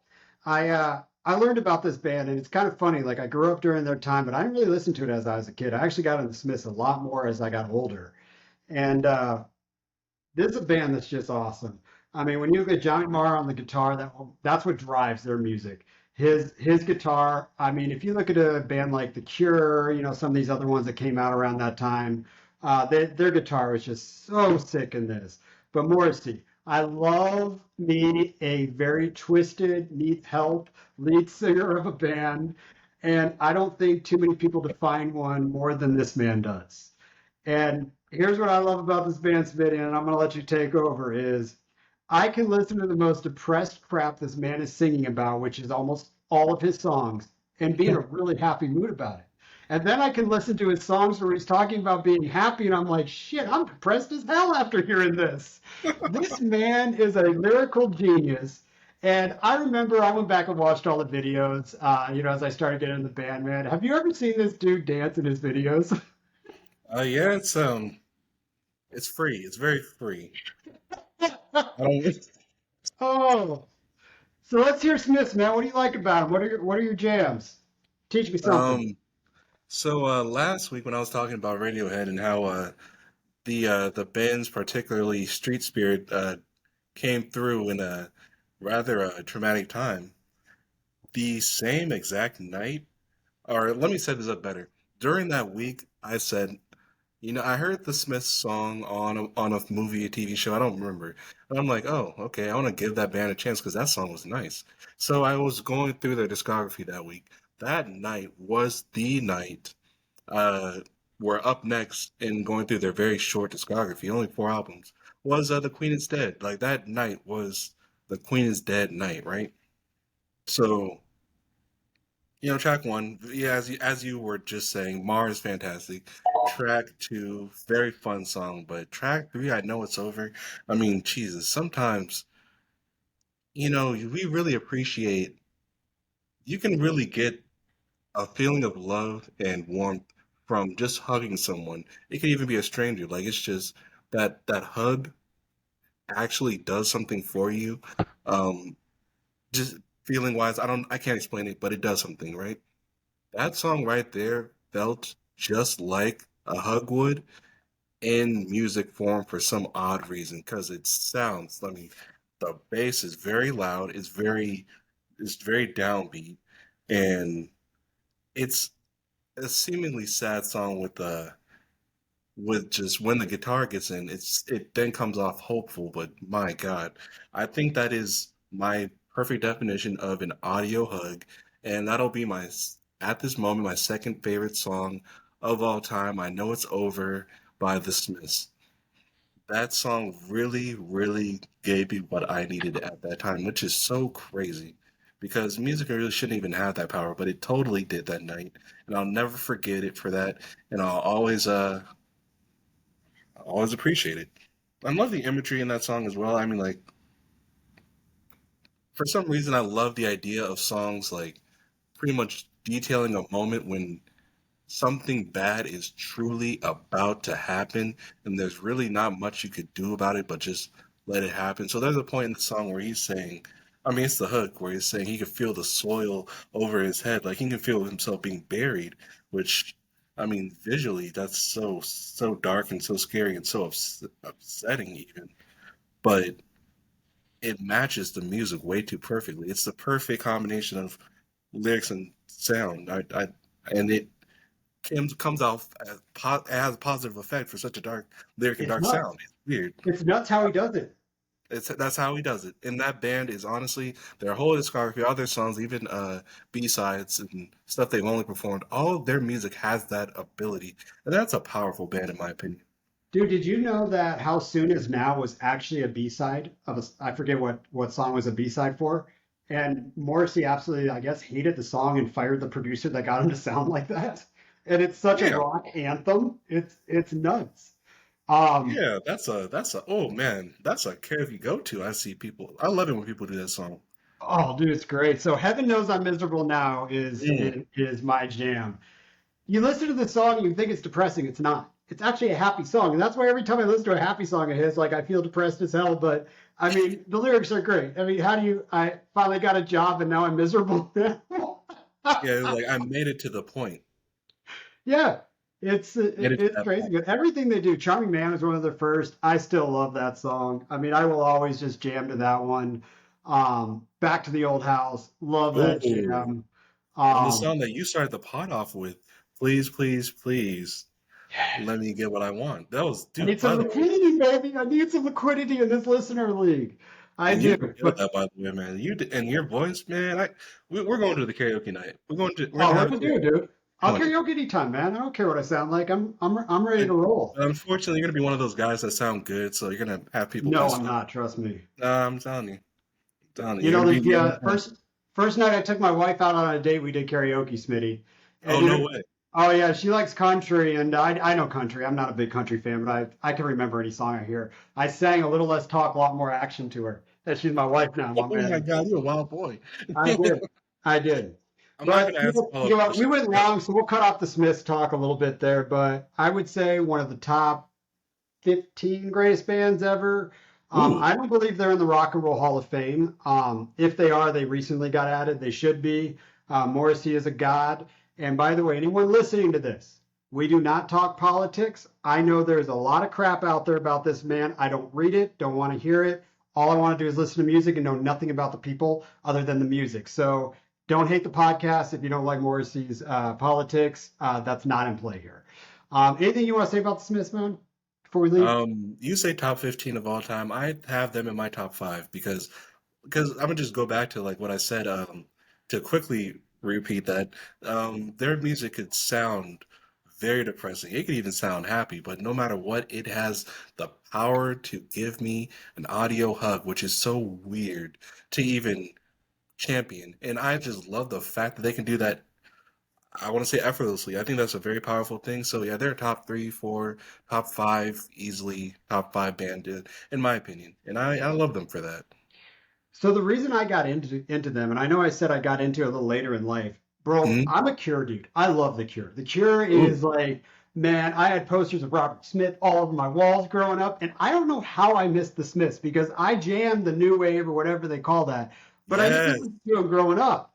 But as I got older, I started listening to all these interviews with all these musicians and everything. And everybody, when they say, who are your influences, dude, like the number one thing everybody says is the Beatles and the Smiths, dude. And I'm just like, all right, I need to get into the Smiths. Hey, So you're guess who those exact two? Guess who they also influenced? who? One, Tom York from Radiohead. You're damn I mean, right. they love the Smiths. Everybody does. So Everyone that's does. why I had to get into it, man. They do me right. I can throw on just the Smiths on Amazon and just jam through a whole weekend. I did an entire draft listening to the Smiths over the last week, just jamming and jamming and jamming. So, Dude, all right, man. I'm gonna do that for the listener league. I'm listening to, you know what, ladies and gentlemen, I have my new name. My new name for the listener league is The Queen is Dead. That's what we're doing. I I'm was gonna gonna, listen to that album the entire draft. I was gonna say, if you go with just the Smiths as a name, I don't think anyone might get it because your last name is Smith, man. So Oh, well, you know, I'm sorry. Thank you for improving on it. You got it. you Perfect. got, all right, guys. Thanks for the marathon. Sorry, we're having some fun. Cheers, everybody. We'll catch you next time. And I think we're going to be debating movies next time. We're going to get off music for a little bit. Do. Cheers, everybody.